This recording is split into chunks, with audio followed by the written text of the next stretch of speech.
আসসালামু আলাইকুম সবাইকে। আমি সুজন আছি সুজনামিন দুনিয়াতে।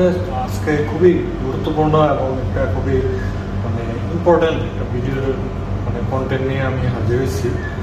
আমি যেহেতু মালয়েশিয়ার বিভিন্ন সময় বিভিন্ন ধরনের ভিডিও আপলোড করে থাকি, ব্লগ করে থাকি এবং বিভিন্ন সময় বিভিন্ন ধরনের ইনফরমেশন দেওয়ার চেষ্টা করি। তো সেই ইয়াতেই আমি আজকে কথা বলবো মালয়েশিয়াতে যে সিকিউরিটি গার্ড অথবা সিকিউরিটি আইনের যে জবগুলো হয় এগুলো কেমন হয় এই বিষয়টা নিয়ে কথা বলার জন্য আমি আজকে মেনলি রবিবারে বলা যায় ইনভাইটই করছি বাই ব্রাদার মানুষ।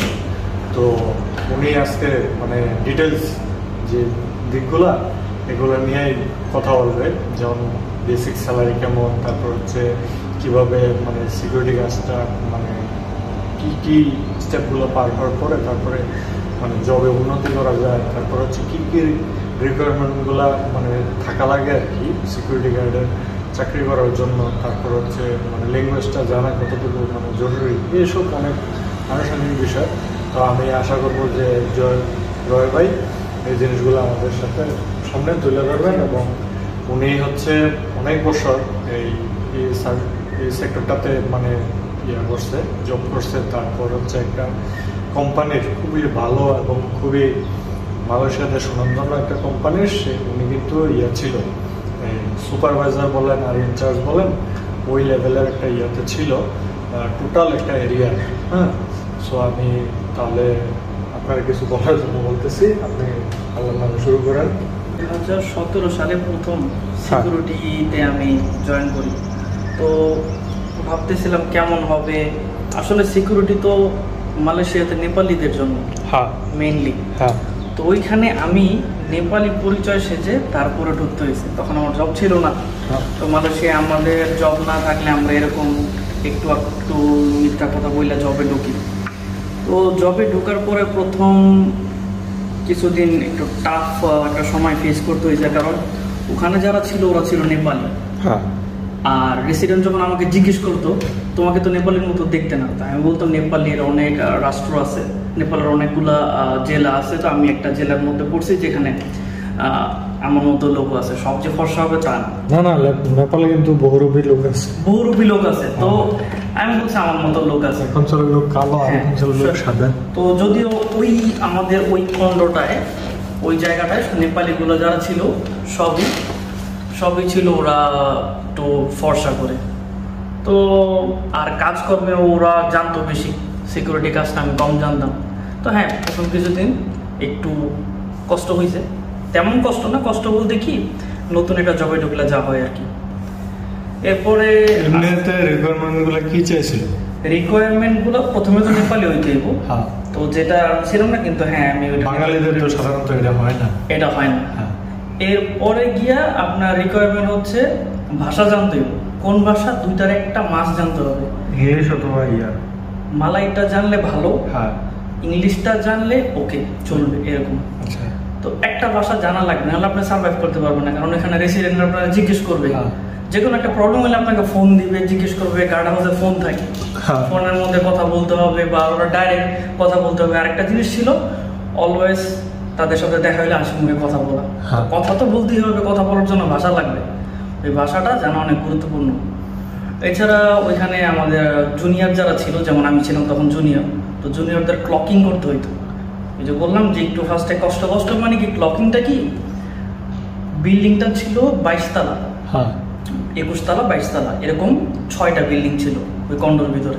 তো 6টা বিল্ডিং সিঁড়ি দিয়ে নামতে হবে, এবং শুধু নামলে হবে না, নাইমে একেবারে এই মাথা থেকে ওই মাথা গিয়ে ক্লকিং একটা পয়েন্ট আছে, একটা মেশিন আছে না, ক্লকিং পয়েন্ট দিয়ে ওইটা টাচ করে এইভাবে জিগজ্যাগ করে নিচে নামতে হবে। তো একটা বিল্ডিং না, 6টা বিল্ডিং 2 ঘন্টায়। ওইটা টাফ ছিল। আর তাও দিনে মিনিমাম 2 বার করতে হতো, তার 4 ঘন্টা অথবা 6 ঘন্টা করতে হতো। তো সত্যি কথা বলতে টায়ারসাম ছিল, কিন্তু আস্তে আস্তে যখন একটু পুরনো হয়ে গেছি ক্লকিংটা কমে গেছে, কমতে আস্তে আস্তে জবটা সহজ হয়ে গেছে। অনেকে কত সালের ঘটনা? 2017। 2017 আমি 6 থেকে 7 মাস একটু ক্লকিং করা লাগছে। আসলে যারা পরিশ্রমের কাজ করতে পারে তাদের কাছে কিছুই না, কারণ শুধু হাঁটা, কোনো ভারী কিছু উঠে যাচ্ছে না, কিছু না, শুধু হাঁটা। কিন্তু আস্তে আস্তে সময়ের সাথে সাথে সেটাও কমে গেছে, কমাটা স্বাভাবিক। আমি মজুরির উপরে দিয়ে দিছি, তো আমারটা কমে গেছে। তো এরকম ক্লকিংটাই যে টাফ, আর সিকিউরিটিতে আমি মনে করি তেমন কোনো কিছুই টাফ না, অনেক ইজি একটা জব। এবং ফার্স্টে যখন ঢুকছি তখন স্যালারি ছিল মাত্র 1400 রিঙ্গিত। 1400? হ্যাঁ। কয় ঘন্টা ডিউটি? 12 ঘন্টা। এই 12 ঘন্টা। কিন্তু আমার ঢোকার কারণ আছে, আমি ঢুকছি ওই চিন্তা করে যে অন্য জায়গায় যেখানে কাজ করতাম ওইখানে ঠিক আছে 1800-1900 আসতো, তো এইখানে আরো বেশি আসার কথা, 1400 স্যালারি। কিন্তু আমি জানি ওভারনাইট পার্কিং, তারপর আরো কিছু খাওয়া দাওয়া তো বলতে গেলে প্রায় ফ্রি অলমোস্ট। এখন সিকিউরিটিতে খাওয়া দাওয়া ফ্রি মানে কি, রেসিডেন্ট, এতগুলো রেসিডেন্ট স্পেশালি কন্ডে কাজ করলে এরা প্রতিদিন অ্যাটলিস্ট 3-4 জন কোনো না কোনো খাবার দিয়ে যাবে, অবশ্যই ভালো খাবার। তারা চায় যে ওরা আমাদেরকে ভালোভাবে দেখাশোনা করবে, সো তারা এই সমাধানটা করে এবং এটা খুবই ভালো লাগতো। তো খাবার যদিও মোটামুটি সবসময় থাকতো, আর এক্সট্রা ইনকাম ছিল প্রথম অবস্থায় 200-300 ছিল। তারা টাকাও দিত, শুধু খাবার দিত তা না, টাকাও 10 টাকা দিলাম, খায় নি কিছু, এরকম। এছাড়া আস্তে আস্তে সময়ের সাথে সাথে আপনার লাইন বাড়তে থাকলো, মানে সিকিউরিটির ভিতরে কি কি আছে ওইটা আমরা আস্তে আস্তে জানতে পারলাম। কি কি মানে কি, যেমন সিকিউরিটি পার্কিং ভাড়া দিতে পারে। এখন পার্কিং ভাড়া দিতে পারলে আপনার জুনিয়র হলে আপনি হয়তো কম ভাগ পাবেন, আমি একটু বেশি। খালি যে পার্কিংটা থাকে, যেমন ভিজিটর পার্কিং গুলো ওভারনাইট 10 রিঙ্গিত করে নেওয়া হয়, ঠিক আছে? ভিজিটর পার্কিং গুলো ওভারনাইট 10 রিঙ্গিত করে নেওয়া হয়। তো 50% আমাদের ছিল, 50% ছিল ম্যানেজমেন্টের। তো 50%-এর মধ্যে যখন 1 বছরের পর যখন আমি সুপারভাইজার, অনেক তাড়াতাড়ি হয়ে গেছি, 1 বছর পরে যখন সুপারভাইজার হয়ে গেলাম তখন ওই 50%-এর 20% বা 25% আমি রাখতাম, আর বাকিদের 25% দিয়ে দিতাম। তো এটাই শুধু ইনকাম না, আস্তে আস্তে ইনকামের আরো লাইন বাড়লো। এরপর আমরা মাসিকভাবে পার্কিং ভাড়া দিতাম, যেটা 150 রিঙ্গিত। ওভারনাইট ছিল 10 রিঙ্গিত মাত্র, মাসিকভাবে পার্কিং ভাড়া দিতাম, ওইখান থেকে 50% পাইতাম। যদিও এটা আসলে সবখানের সিকিউরিটিতে আপনি একরকম পাইবেন না, সবখানের সিকিউরিটি সেম না। এখন আপনি একটা ফ্যাক্টরির মধ্যে শুধু দরজা খোলার কাজ করবেন, সিকিউরিটির কাজ করবেন, ওইটা আর কন্ডোর সিকিউরিটি এক না। আমরা আমাদের যে এই মিহার নামে আমরা ছিলাম না, ওই জায়গায় আমাদের তো গাড়ি ছিল না, ঠিক আছে? তো গাড়ি না থাকার কারণে আমরা কিন্তু পার্কিংটা বাড়া হয়ে গেছি, 150 টাকা ছিল। তো ওই জায়গা থেকে আমরা 70 টাকা। আর পাকিস্তানি একটা সুপারভাইজার ছিল, তো ও নিয়ে যেত আপনার আর কি বাকিটা নিয়ে যেত 80 টাকা নিয়ে। আমরা তাই করতাম, অর্ধেক ওনারা দিতাম, অর্ধেক আমরা নিয়ে 80 টাকা থেকে দেখা যেত ও 30 টাকা ওর যে জুনিয়র আছে, ভাই ব্রাদার আছে, ওরা দিতে আছে, আর 50 টাকা ও কিন্তু মাইরা খেতে আছে। হ্যাঁ, এটা হইবই আপনার এক্সট্রা ইনকাম সিকিউরিটি দিয়ে এইগুলোই। আর আপনি যদি এই ইনকাম ছেড়ে দেন তাহলে তো আপনি ওই 1600, 1700, 1800 টাকার জবই করতেন। তারপর আবার অনেক আপনার যে আছে না অ্যাপার্টমেন্ট গুলা, সবগুলা তো আর ভাড়া হয় না। তখন দেখা যাচ্ছে বিভিন্ন সময় আপনার ওই যে আখিল নাম ছিল, আখিল, ও হচ্ছে এই বিভিন্ন সময় মানে ওই নিয়ে আসতো আর কি, মানে ফরেনাররা তো আর খুঁজে পাওয়া। এখন তো অনলাইন হয়েছে, ওই সময় তো আরো 4 বছর আগে এটা তো মুশকিল ছিল, একটু টাফ ছিল না। তো ওই সময় আপনার দেখা যেত যে আমরা মতো ভাড়াটিয়া করে ভাড়া দিয়া অ্যাডভান্স নিতে আছে, আচ্ছা মালিক নিতে আছে, ঠিক আছে? কিন্তু মালিকের থেকে আবার সে আবার একটা কমিশন নিতে আছে, আমাদের থেকে একটা কমিশন নিতে আছে। আমি ওইটাই আসতেছিলাম, এরপরে বলতেছিলাম যে ফ্ল্যাটেরটাও সেম, আমরাও তাই করছি। আমার খেয়াল আছে একটা ফ্ল্যাট ভাড়া দিয়ে প্রায় 200 রিঙ্গিত কমিশন নিছে। হ্যাঁ, মানুষ অনেকে 200 দিল না, 150, সর্বনিম্ন 100, ঠিক আছে? তো ধরেন না ফ্ল্যাটের ভাড়া 1200 টাকা, 200 টাকা আমি পাইলাম, তো ওইটাই ঠিক আছে, প্রথম মাসে পাইলাম। আস্তে আস্তে তো আরো ছিল, একটা সময় এমন ছিল যে ওনারা বললাম যে এতদিন যাবত ভাড়া দিতে পারো না, তাইলে ওর থেকে আবার কি করলাম, একটা ওনার এমন ছিল ভাড়া দিতে পারে না, তো ওরা ভাড়া দিয়ে দিলাম একটা পুরো ফ্ল্যাট, আর বললাম যে ভাড়া 1100 টাকা দিবে, তোর যা কন্ট্যাক্ট করার তুই আমার সাথে করবি। তো ভাড়া অ্যাকচুয়ালি আমি নিতাম 1300। আস্তে আস্তে বললাম না লাইন। তো আগে একটা ফ্ল্যাট ভাড়া দিলে প্রথমবার 200 টাকা পাইতাম, হ্যাপি। এরপরে কি করলাম, যাতে প্রতি মাসে ওইখান থেকে 100 টাকা বা 200 টাকা যাই আসে, ওইরকম ভাবে মানে টাকা ইনকাম করার যত রাস্তা আছে, চিপা চাপা আছে সব মনে করেন বাইক করে ফেলেছিলাম। খালি ওইটাই না, এছাড়াও ওইখানে আরো এরকম ছোটখাটো ইনকামের রাস্তা ছিল। তো সব মিলিয়ে অনেকে বলবো যে 1400 টাকা স্যালারি শুরু করছেন, কয় টাকাই পাবেন। তা আমি তো জানি, মনে করেন এমনও 1-1.5 বছর পর বা 2 বছর পর এমনও মাস গেছে খালি সিকিউরিটির ওইখান থেকে 5000 রিঙ্গিত উঠাইছে। তো এটা টাফ কিছু না। আমি মনে করি ওই যে বড় বড় মার্কেট আছে না, মার্কেটের যে পার্কিং এর সিকিউরিটিগুলো আছে না, ওরাও সেম হয়তো আমার চেয়ে বেশি ইনকাম করে। আমার এরকম একটা পরিচিত ছিল, হয়তো মনে করেন পার্কিং এখানে কাজ করে, প্রতি মাসে ও দেশে টাকা পাঠাইতো 8000-7000। লয়েটে তো সামনে পার্কিং করতে দেয় না, ঠিক আছে, কিন্তু আপনার রিজার্ভ আছে, জায়গা আছে, সবার জন্য কিন্তু রিজার্ভ না, এগুলো কিন্তু কম মানে ম্যানেজমেন্টের অথবা এটার মালিকের জন্য লয়েটের, মানে এটা তো বড় মার্কেট। ওইটাতে দেখা যাচ্ছে যে আপনি সিকিউরিটি গার্ডে মানে 50 টাকা দিলে আপনি উপরে পারলে ওই ছাদের উপরে রাখেন, কোনো সমস্যা নেই। এটাই ওই যে একটা জায়গা পুরানো হইলে তখন আপনার একটা পাওয়ার থাকে, তো ওরা ওইটা ইউজ করে। ওই যে আমি বললাম যে মার্কেটের কথা বললে এনএসকে, তো এনএসকে মার্কেটের সিকিউরিটি চিনতাম, ফ্রেন্ডের মতো চিনতাম। তো ও বলতো কি, ও দেখতাম আমরা যে কত টাকা ইনকাম করতে পারবো।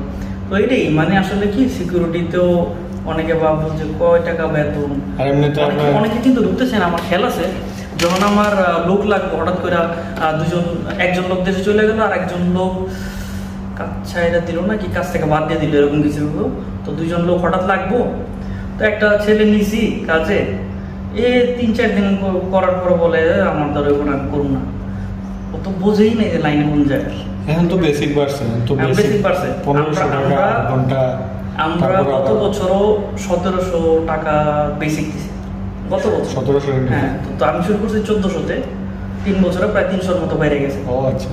তো 1700 তো দিছি। অনেক জায়গায় এখন আছে পরিচিত আমার, অনেক জায়গায় আছে 1800 টাকা বেসিক হিসাবে, 1800 টাকা। আর ওভারটাইম আছে। ওভারটাইমটা কি সিকিউরিটি, তো ওভারটাইমটা কি ইনকাম অনেক। 8 ঘন্টা করে, 8 ঘন্টাও না, অ্যাকচুয়ালি 6-7 ঘন্টা করার পর আপনারা ঘুমানোর সুযোগ করে দেবো। কারণ ওরাই জানে যে একটা মানুষ 24 ঘন্টা কাজ করবো কিভাবে। জাস্ট 6-7 ঘন্টা করলেন, মানে 12 ঘন্টার পরে 6-7 ঘন্টা। কিন্তু মানুষের বেসিক তো 8 ঘন্টা কাজ না, মানুষের বেসিক 8 ঘন্টা। হ্যাঁ, তো মানে সিকিউরিটির বেসিক, সিকিউরিটি বেসিক 12 ঘন্টা, ওটা 8 ঘন্টার হিসাব নেই। এই কারণে সিকিউরিটি আপনার স্যালারিটা বেশি থাকে। হ্যাঁ, সিকিউরিটির স্যালারি এরকম ফিক্স করা যায় 1800। যদি 8 ঘন্টা হইতো তাহলে 8 ঘন্টার বেসিকে যা হইতো, হ্যাঁ, মনে হয় 1200 বেসিক মনে হয়। অনেকগুলো কন্ডোমিনিয়াম তো আবার আছে আপনার 8 ঘন্টা করে ডিউটি। আমি যতটুকু জানি মালাই যারা আছে, এই দেশি যারা আছে, তারা 8 ঘন্টা করে, ঠিক আছে, কারণ তাদের সব জায়গায় একই সিস্টেম। তারা যে জায়গায় কাজ করুক তারা 8 ঘন্টা কাজ করুক। ওরা তো কাজই করে না। হ্যাঁ, ওরা তো কাজই করে না। ভালো ভালো কাজ আছে না। হ্যাঁ, তাহলে ওরা চিন্তা করে যে ঠিক আছে 8 ঘন্টার বেশি মানে ওটি, আর আমরা তো 12 ঘন্টার পরে হইলো ওটি। মানে নেপালিদেরও একই অবস্থা। হ্যাঁ, একই অবস্থা, সেম। নেপালের তো এবার তো নাকি বাংলাদেশ থেকে আপনার কলিং এ সিকিউরিটি গার্ড আনার কথা কি চলতেছে। এটা আরো 6-7 মাস আগে আমি শুনছি অনেকটা সম্ভাবনা অনেকটা বেশি, কিন্তু এখন পর্যন্ত ওইটা কনফার্ম হয়নি। কিন্তু হওয়ার কথা, কেন হওয়ার কথা এটা বলি, নেপালিদের কিন্তু নেপালি সরকার আর মালয়েশিয়া পাঠাইতেছে না, কারণ তাদের কিন্তু ভালো কিছু নেটওয়ার্ক আইসা পড়ছে। কি নেটওয়ার্ক? অস্ট্রেলিয়া পর্যন্ত পাঠাইতেছে। আমার সাথে যে কাজ করতে নেপালি অস্ট্রেলিয়া চলে গেছে, তুর্কি চলে গেছে। নেপালি সিকিউরিটি গার্ড ওয়ার্ল্ডে, সারা ওয়ার্ল্ডে খুবই ফেমাস, খুবই ফেমাস। নেপালি যে সিকিউরিটি আছে না, অনেক আদিকাল থেকে ফেমাস। যেমন ব্রিটিশ যে আছে, ঠিক আছে, সেনাবাহিনী আছে না, সেনাবাহিনীর ভিতরে সহকারে নেপালি যে সেনাবাহিনী, ওরা কিন্তু চাকরি করে। এবং দুবাই আপনার সিকিউরিটি ইয়াতে যায় না, ভিসাতে যায় না, ভিসাতে যাওয়ার পরে একটা মানে একটা পিরিয়ড পার হওয়ার পরে সে যদি ভালো করে তাহলে দুবাই পুলিশের আন্ডারে সে কিন্তু চাকরি করে। ওদের অনেক সুবিধা, এই কারণে অস্ট্রেলিয়াতে আছে, আমেরিকাতে আছে। মিনরাজ নামে একটা নেপালি ছিল, অস্ট্রেলিয়া চলে গেছে। আগের যুগের যে জমিদার বাড়ি ছিল না, মানে আমরা বাংলাদেশ, ইন্ডিয়া, তারপরে এইসব নবাব ফ্যামিলি, ঠিক আছে, এগুলোতে কিন্তু আপনার ইয়ে ছিল। এই নেপালি সিকিউরিটি রাখা মানে হচ্ছে একটা সুনাম, ঠিক আছে, একটা সুনামের বিষয় বললে ইয়ে করতো আর কি, গণ্য করতো। আমি শুনছি ওদের একটা স্টোরি আছে, ওই ওরা নাকি ডিউটি অবস্থায় গুলি খেয়ে মারা গেছে না কিভাবে মারা গেছে, এই কারণে ওই যে আপনার কি যেন একটা যুদ্ধ হয়েছে, ওই যুদ্ধে ওরা অংশগ্রহণ করছে, যদিও ওদের দেশের জন্য না, কিন্তু ওরা সিকিউরিটি অংশগ্রহণ করছে, গুলি খেয়ে মরছে অনেকগুলা। তো ওদের এই বিশ্বস্ততার কারণে ওরা পুরো বিশ্বে মনে করেন এখন অনেক ফেমাস সিকিউরিটির ক্ষেত্রে। নেপালি মানে সব জায়গায় মাথায় আসে, নেপালের কাজ কি? সিকিউরিটি। সব জায়গায় কিন্তু এটাই মাথায় আসে। হ্যাঁ, আর এই দেশে তো মানে আপনার যে এমন না যে শুধু ইয়ার ভিতরেই কি যে বলে বাড়ি বাসা অথবা আপনার এটিএম কার্ড অথবা আপনার বিভিন্ন দোকানপাট অথবা মার্কেটের বাহিরেও থাকে, আবার অনেক সময় দেখা যাচ্ছে মার্কেটের ভিতরে, যেমন ওয়াটসন হচ্ছে মার্কেটের ভিতরে হচ্ছে একটা দোকান, দোকানের ভিতরেও কিন্তু ইয়া থাকে, সিকিউরিটি থাকে। আপনার দেখেন না ওই যে পার্কসনে নিজস্ব কিন্তু এই নেপালি সিকিউরিটি কিন্তু রাখে, মার্কেটের ভিতরেও কিন্তু সিকিউরিটি। বাংলাদেশিদের জন্য যদি সিকিউরিটির অনুমোদনটা দিয়ে দেয় তাহলে অনেক ভালো, কারণ আমি তো জানি, মানে আমি কাজ করছি, আমি তো জানি যে ওইখানে ওদের ভিসাটা মানে কি ভিসা হয়, ভিসাতে কি পাসপোর্টে কি লেখাই থাকে সিকিউরিটি গার্ড? ইয়েস, ওদের পাসপোর্টে লেখাই থাকে সিকিউরিটি গার্ড। কোম্পানির আন্ডারে আসলে যেমন মনে করেন জাসা সিকিউরিটি কোম্পানি, ঠিক আছে, ওই কোম্পানির নাম লেখা থাকে। ও এই অবস্থা। আমরা যেরকম থাকে না কনস্ট্রাকশন সার্ভিস সেক্টর, ওদের এরকম সিকিউরিটি সেক্টর আলাদা একটা আছে, যেটা নেপালি দিল্লিতে। আমাদের নাই, আমাদের শুধু আছে কনস্ট্রাকশন সার্ভিস সেক্টর, আরেকটা জানি কি কনস্ট্রাকশন সার্ভিস সেক্টর, ক্লিনার, তারপর ফ্যাক্টরি, ট্রি প্লান্টেশন, না প্লান্টেশন, ফ্যাক্টরি প্লান্টেশন, ঠিক আছে, এগুলাই সাধারণত ইয়ে করা হয়। তারপরে আবার সার্ভিস সেক্টরের যে বিষয়টা, এটা নিতে আবার সমস্যা হয়। তারপরে এখন আপনার ভিসা কিন্তু অনেক আছে, অনেক ক্যাটাগরি, ঠিক আছে, মানে পাসপোর্টে লেখাই থাকে ভিসাতে কুক, তারপর হচ্ছে ইয়া সিকিউরিটি গার্ড। এটা তো জানতাম না, আস্তে আস্তে ধীরে ধীরে এগুলো জানছি। পরে আপনি এই যে লাস্ট পর্যন্ত মানে কীভাবে কী করলেন?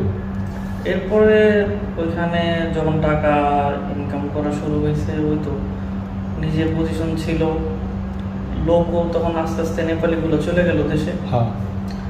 আর এরপরে যে লোকগুলো দরকার ছিল সবই আমার পরিচিত বাঙালিদের ঢুকেছে। হ্যাঁ, তাদেরও বলে দিছি যে রেসিডেন্ট জিজ্ঞেস করলে বাঙালি বলা যাবে না, সে চেহারা দেখে বুঝুক, সে যাই করুক, কিন্তু জিজ্ঞেস করলে বলা যাবে না। তো ওদের এই শব্দ দেওয়া ছিল, তো ওরাও আমার সাথে কাজ করছে, প্রায় এক একজন 2-3 বছর কাজ করছে। তো একটা সময় এমন হয়ে গেছে যে সবই বাংলাদেশি ছিল, এবং অনেকে, বিশেষ করে অনেক বাংলাদেশি ভাই ব্রাদার, তারা অবাক হয়ে যেত যে বাংলাদেশি সিকিউরিটি অ্যাকাউন্টের ভিতরে তো দেখিনি, আর আপনারা তো সবই বাংলাদেশি। কারণ আমি যে আনছি সব বাংলাদেশি, কিন্তু আমি ওদেরকে ওই যে বলছিলাম যে সব কিছু বলো ঠিক আছে, বলা যাবে না যে বাংলাদেশি এদিকে কাজ করে। ওই জিনিসটা ওরা মাইনা চলছে দেখে আজকে হয়তো 3 বছরের মতো কাজ করতে পারছে। পরে তো ছাইরা আপনার যে কোম্পানি কন্ট্যাক্ট থাকে, সিকিউরিটির একটা কন্ট্যাক্ট থাকে, ওই ম্যানেজমেন্টের সাথে কন্ট্যাক্ট থাকে। তো প্রতি বছর কন্ট্যাক্ট রিনিউ করে, আইদার প্রতি বছর আর নাহলে মনে করেন 2 বছর পর কন্ট্যাক্ট রিনিউ করে, 1 বছর বা 2 বছরের জন্য। তো আমাদের কন্ট্যাক্টটা শেষ হয়েছে 2022 সালের মার্চ মাসের 31 তারিখে। তো এই তো শেষ হইলো। এরপরে আর সিকিউরিটিতে জয়েন করলাম না এই কারণে, কারণ এইখানে সিকিউরিটিতে আমি যে সময়টা পার করছি, আমার 1 বছর লাগছে পজিশন নিতে, সব কিছু করতে, টাকা পয়সার খুব বাইর কইরা, তারপরে মনে করেন 1 বছর লাগছে। তো আমি আরেকটা বছর লাগায়া আমি ওই সিকিউরিটি কাজ করতে চাইতেছি না, যে আরেকটা জায়গায় করুম, অবশ্যই সময় লাগবে। তা আমি চিন্তা করছি নতুন কিছু করি, একটা ব্যাপার আছে, নতুন কিছু করি, ইজি কিছু করি যেখানে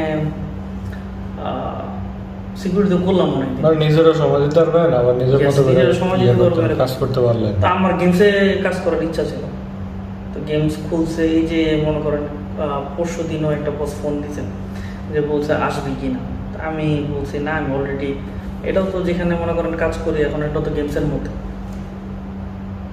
মানে যেখানেও ওই গেমস বা ক্যাসিনোতে যেখানে কাজ করে আসছি, 1-1.5 মাসের মতো কাজ করছি মাঝখানে, তো ওইটাও মনে করেন গেমস।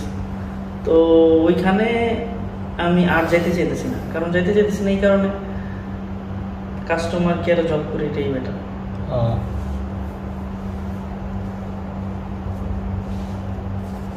এই অবস্থা। তাহলে নতুন যারা মানে যদি বাংলাদেশে যদি খুলে আর কি, মানে বাংলাদেশিদের যদি সেই সুযোগটা দেওয়া হয় সিকিউরিটি গার্ডে করার, চাকরি করার, বাংলাদেশ থেকে মালয়েশিয়াতে ধরেন যে কলিং সেটা খুললে, তাদের উদ্দেশ্যে আপনার কিছু বলার আছে? তাদের উদ্দেশ্যে প্রথমে ওই জিনিস চিন্তা করা যাবে না যে আমি সিকিউরিটির পোশাকটা গায়ে দিলাম তো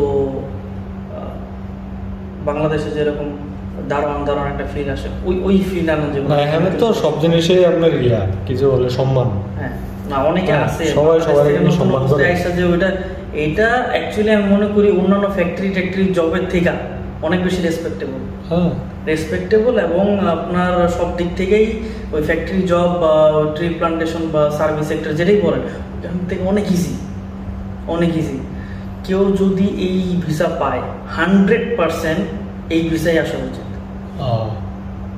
কারণ আপনার বেসিকটা 12 ঘন্টায় যেটা ধরে ওই ফ্যাক্টরিতে কাজ করলে যা পাইব কাছাকাছিই পাবে, আর এক্সট্রা ইনকাম যেটা আছে ওটা নিজে কিছু না হইলেও 500-600 তো আরামসে আসবে, কিছু না হইলেও একেবারে অবস্থা। তো তাহলে এইসব করলে দেখা যায় ওই ফ্যাক্টরি আর ওই সার্ভিস সেক্টর থেকে বেশি ইনকাম সিকিউরিটিতে। ঠিক আছে, থ্যাংক ইউ রবাই সময় দেওয়ার জন্য, সময় বাইর করার জন্য। আপনাকে ঈদ মুবারক। Thank you. তো এই ছিল আমার যে রয় ভাইয়ের সাথে কথা, আর হচ্ছে রয় ভাইয়ের যে এক্সপিরিয়েন্সটা আছে মানে এই সেক্টরটাতে, এইটা আমাদের সাথে সে করলো, শেয়ার করলো। সো আমি তাকে ধন্যবাদ জানাই। সো আশা রাখি যে মালয়েশিয়ার সাথে কলিংয়ের যে কথাবার্তা চলতেছে বিগত দিনে, আশা রাখি যে যদি খুলে তাহলে এই সেক্টরে কাজ করার মানে বাংলাদেশিদেরকে মানে একটা সুযোগ করে দিবে আর কি, মালয়েশিয়া সরকার বলেন আর বাংলাদেশি সরকার বলেন যৌথ উদ্যোগে। এবং বাংলাদেশে এখন প্রচুর পরিমাণে শিক্ষিত জনশক্তি আছে, ঠিক আছে, যেহেতু জনশক্তি রপ্তানি করতেছে দেশের বাইরে। সো আশা রাখি যে এই ইয়াটাতে সবাই মানে আগ্রহ প্রকাশ করবেন এবং আসবেন, এবং সবাই সবার মতো করে সুন্দরভাবে কাজ করবেন, ভালোভাবে সার্ভিস দিবেন। এতটুকু বলে আজকের মতো রাখলাম।